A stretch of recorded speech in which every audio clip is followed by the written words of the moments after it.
Hi, welcome everybody to Bolide Technology Group's webinar series on unique solutions, today featuring iPac AI or Advanced Intelligence.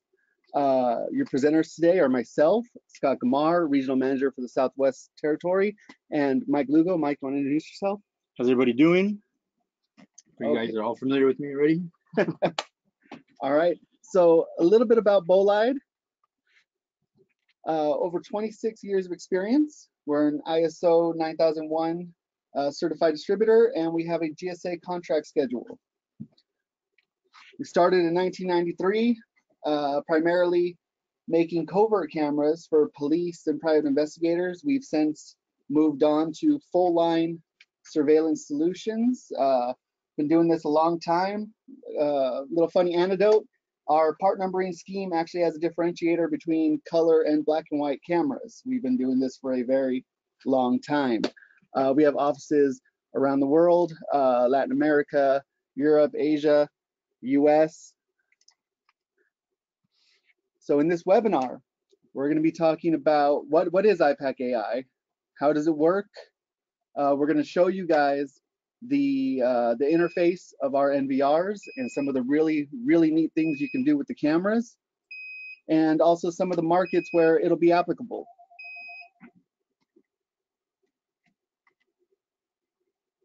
So, iPac AI, dynamic intelligence and deep learning systems. Today, I'm sure a lot of you are here specifically for the facial recognition. The camera line we've added that includes that feature. We have the BN9029 AVAR AI, which on top of all the analytics you get that we'll get into, it really is a nice camera otherwise. 8 megapixel, which is 4K, H.265 compression, built-in PoE, motorized lens, alarm in and out, audio in and out, SD card. Really is a great camera. If you want a Vandal Dome, if you want a bullet, we have that as well. This one has a little bit of a longer range IR, which is nice for, exterior situations, parking lots and those kind of things. Also, a lot of what we're going to talk about today involves not just the analytic features themselves, but what you can do with those utilizing the alarm relay that's not only built into our NVRs, but also the cameras. Now, I know some of you might be looking at this picture and sweating a little bit at the size of that dongle. Do not worry. We have a back box.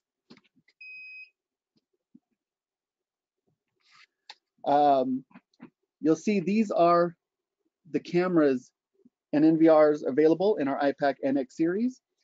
You'll see that most of them give you a good number of analytic features, from perimeter intrusion to line crossing to stationary object detection. You'll see towards the bottom on the 8 megapixel 4K AI section, I apologize, those are the ones that also give you face detection, which I'm sure most of you are here to see in action and see the applications involved with that. So Mike, why don't we not keep them waiting and just jump into that?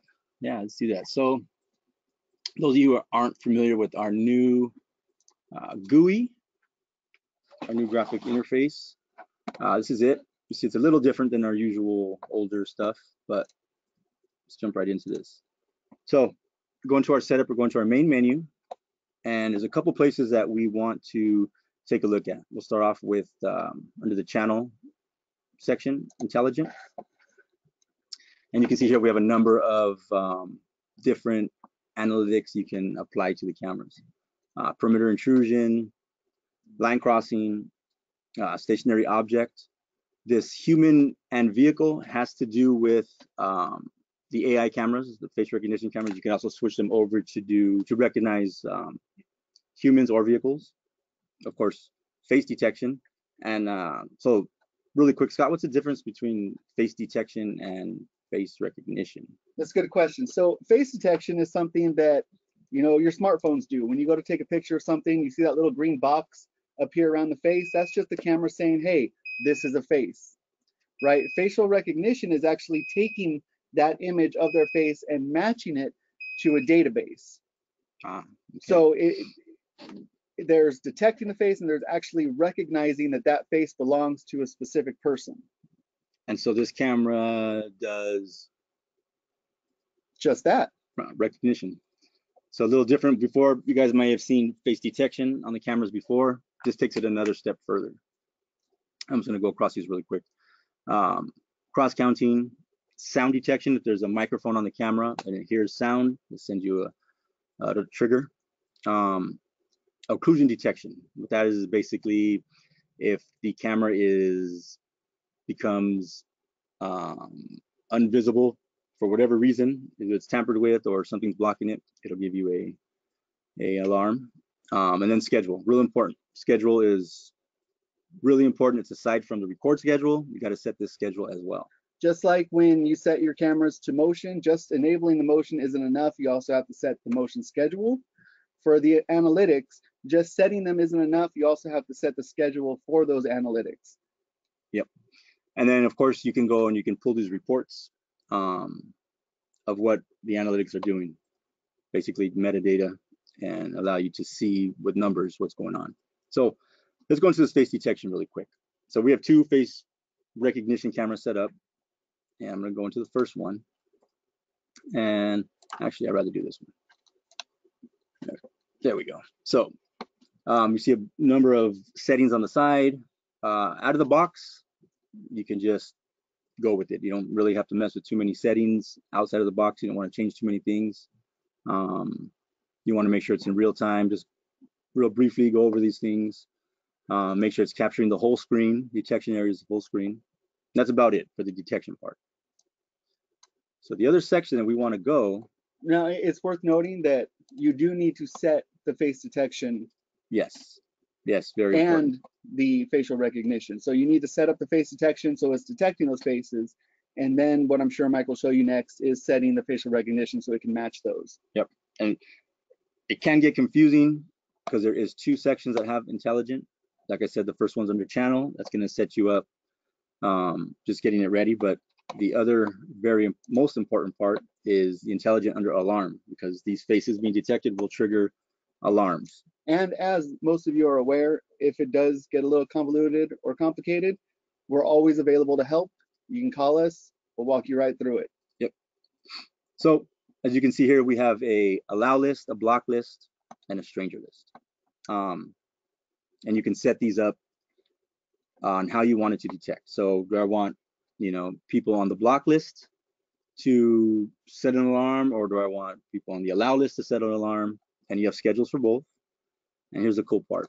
So the alarm, I can set to any channel, numerous different input outputs, either the recorder or the camera itself, like Scott showed earlier. I can set timing to the recording or to how long I want the alarm to go off. And you have a bunch of options here: send emails, FTP, all the good stuff our recorders do. So right now, let's open the allow list really quick. So you'll see a number of faces have been added to the allow list, including mine, second from the left, SG.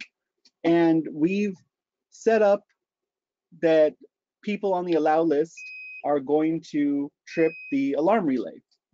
I'm going to demonstrate that for you right now. Give me just a moment. Mike, if you want to exit the menu. Yep. You'll notice over on the left, there's a little light. And if you pay attention to that light, as soon as the camera recognizes me, it's going to go off.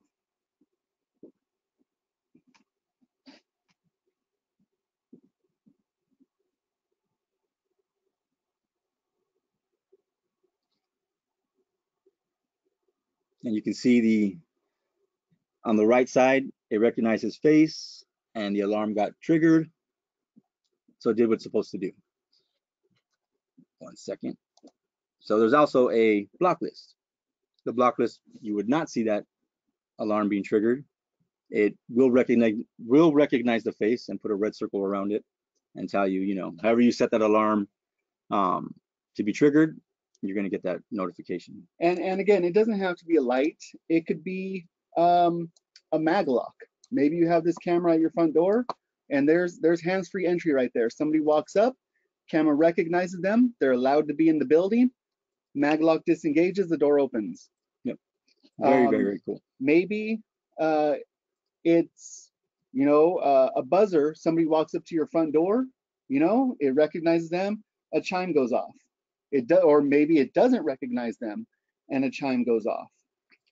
So now we have these alarms being triggered, but is that all that it's good for? No. This is really cool. We're going to show you guys what this face recognition could actually do, and in different situations, how you guys can apply them to applications. Well, first, let's. One of the biggest hassles I hear, at least, is searching video is very difficult. You have a lot of video to scrub through, and you're trying to find when a specific thing happened or when a specific person was there. So let's just try me really quick. We come here and we can go fast compare. And this is every time that I've been on the camera today. We can, set it for past days as well. And a very cool feature is, you can double click it right here and it'll take you straight to the video.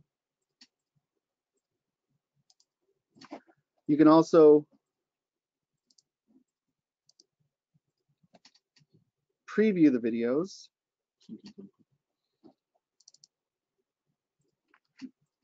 Right?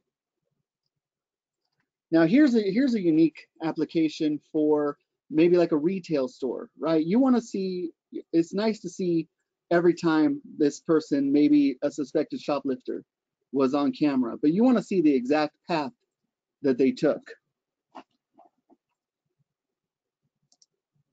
So you could import a blueprint, a floor plan, if you will, maybe different aisles in a store, right? And what it's going to do is it will play all the times this person was seen, and over on the map, it'll actually show you from camera to camera the direction that they were traveling from one video to the next. See, it got me traveling from the first room into this room, and the arrow changed directions, meaning I headed from this room back to the other room. Now, we only have these two cameras set up, but of course, if you have these on every aisle of a store, you'd be able to see the exact path that that person you're trying to review took. Yeah, this is an awesome feature. I don't think that maybe you guys are familiar with emaps. This kind of takes it to the next level.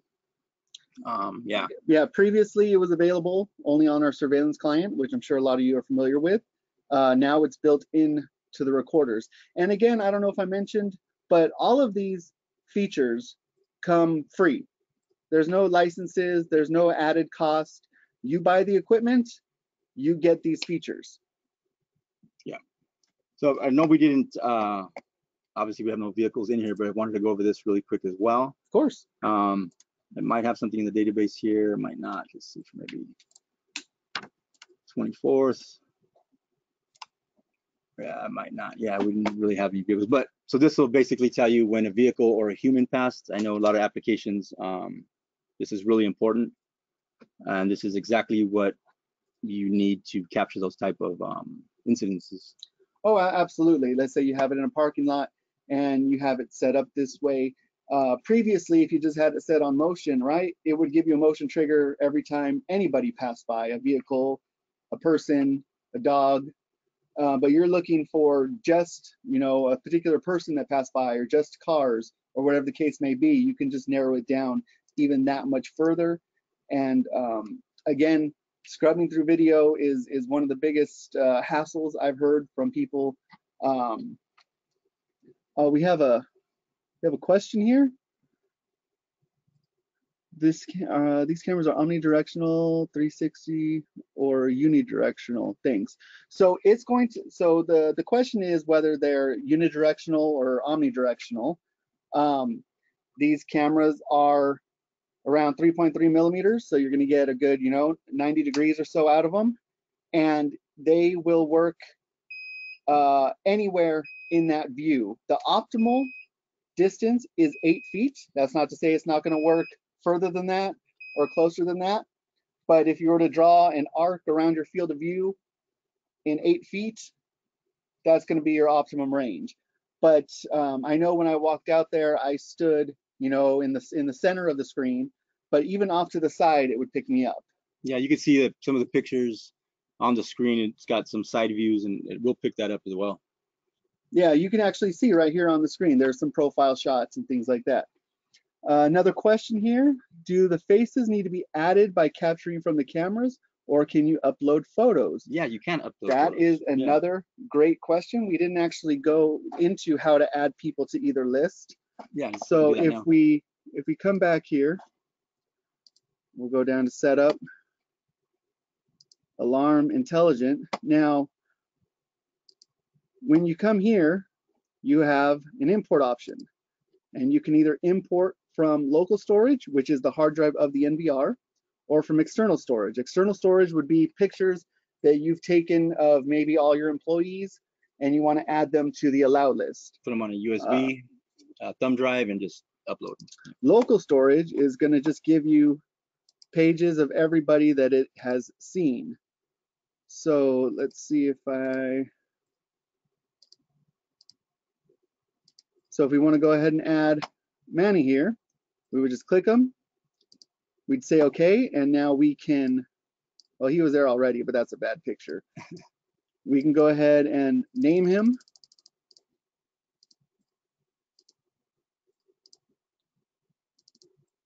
Right? We can, you know, put his gender, his age, any information you want to put about them. And then say import, and you're good. Now, the detection is only as good as how many points of reference that the camera has, or the NVR rather. So let me exit the menu. Do you see here how the similarity is 96% for that picture of me, 99%, 88%? If we come down here, I'm hoping to get like a really low one.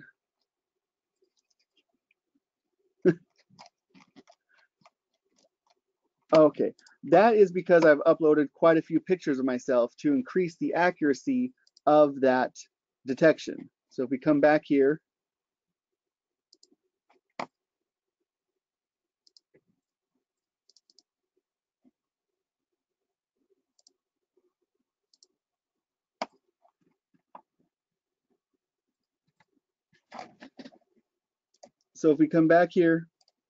and we go ahead and edit me, you can see down here that there are quite a few pictures of me added.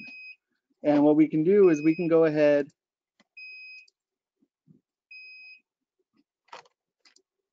and add more.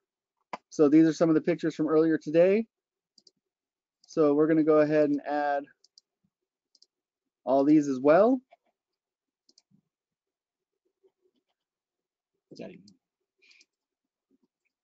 And what that did is it just added even more pictures of me to increase that success, or that its ability to match. If you only have one bad picture of a person, it may not be as accurate. Another nice thing is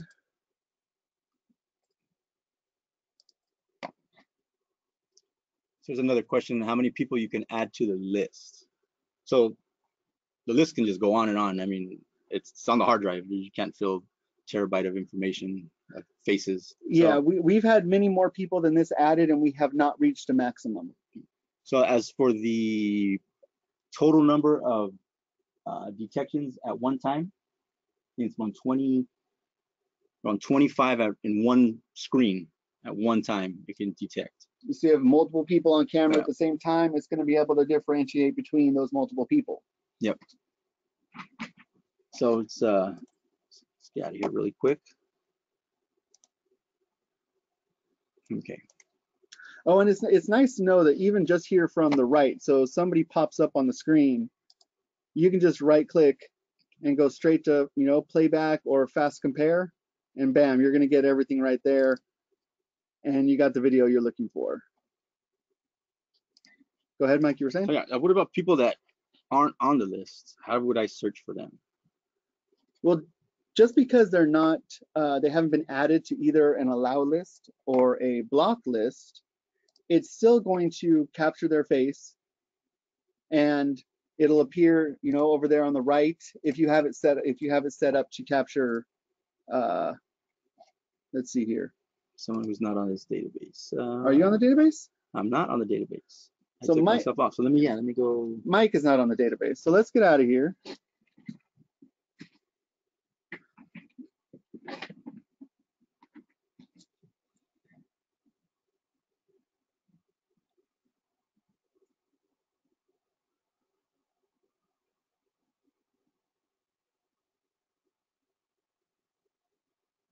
So you'll see it's capturing Mike.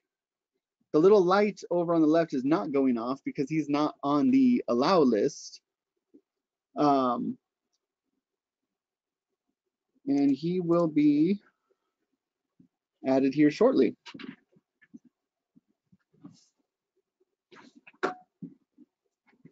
Okay, so yeah. We're gonna go add myself. Yeah, so go up to settings really quick if people are wondering why you didn't pop up on the left. Oh yeah. Is we have it set to only capture people. Yeah, that was a good thing to show you guys. So all the different analytics that you can have pop up on the right. You can see we have them all turned off since we're trying to concentrating on one thing. But if I turn them all on, I would be getting, you know, motion, line crossing, stationary object, all that on the right side. So for confusion's sake, we just had face on there. Apply. So yeah, it was good. Scott brought that up. So we want to add. So well, let's not add you. Let's just search you. So go to search, intelligent, and let's just hear some pictures of you here at the bottom. We can do a fast compare.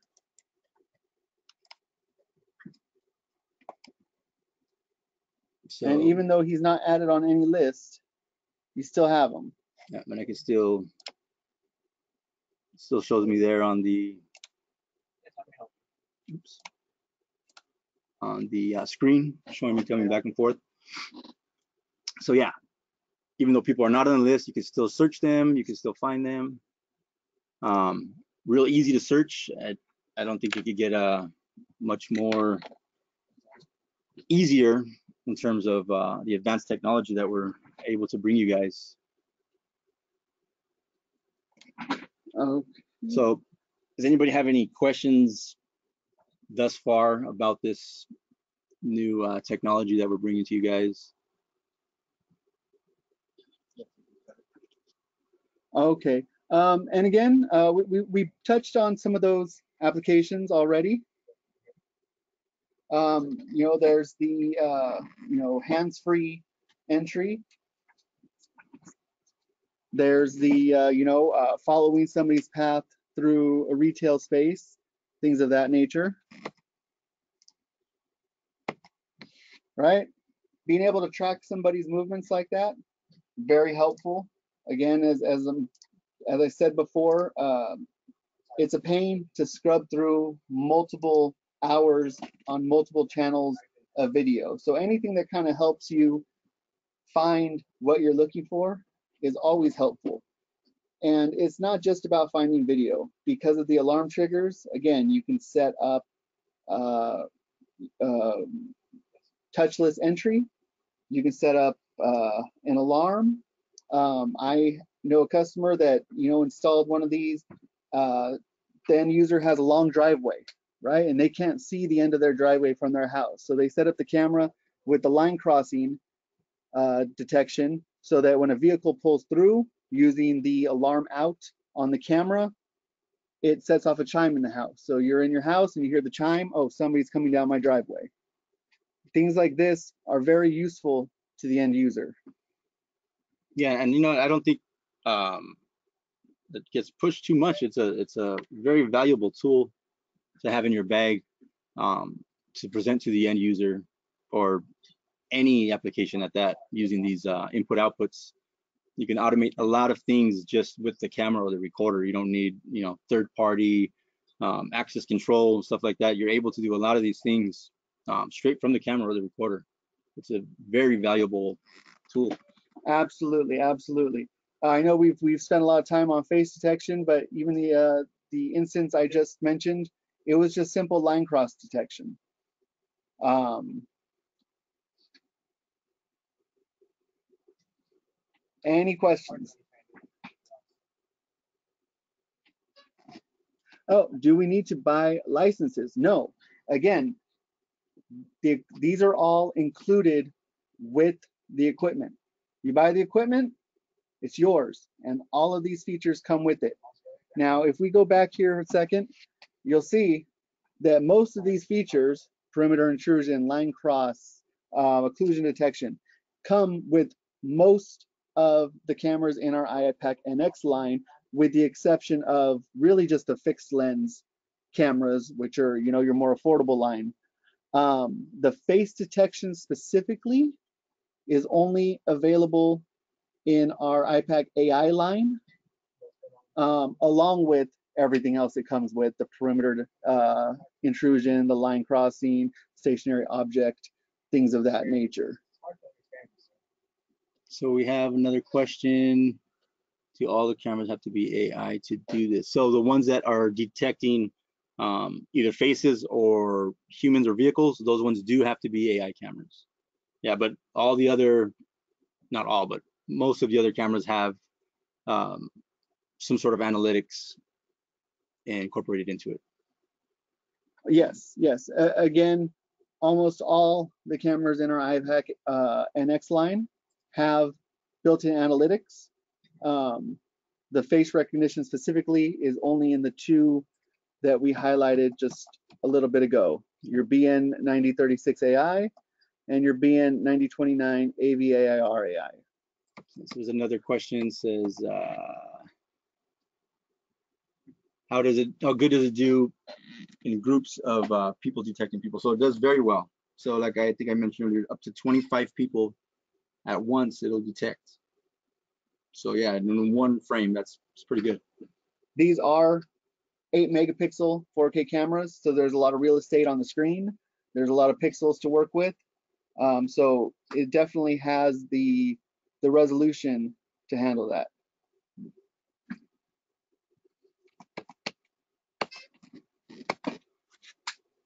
So any more questions, anybody? And if you guys want a more in-depth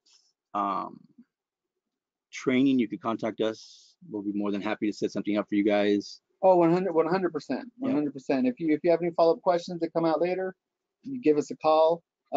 This presentation will be uploaded to YouTube today or tomorrow. Today, it'll be up there today. Yeah. Also, if you guys need a copy of that list that has all of our... Yeah, this is a very helpful list to any of our customers, or maybe not customers who want a copy of this. We can send that as well. Yeah, so trying to keep it under 30 minutes to not, I know everybody's got stuff to do. So any more questions? The questions have stopped rolling in, so it looks like we did a good job keeping it to that 30-minute mark. I want to thank everyone for attending. Again, this presentation will be added to YouTube today. We can send you any information that you need. And thank you so much for joining us. Thank you, everybody. You guys have a wonderful day.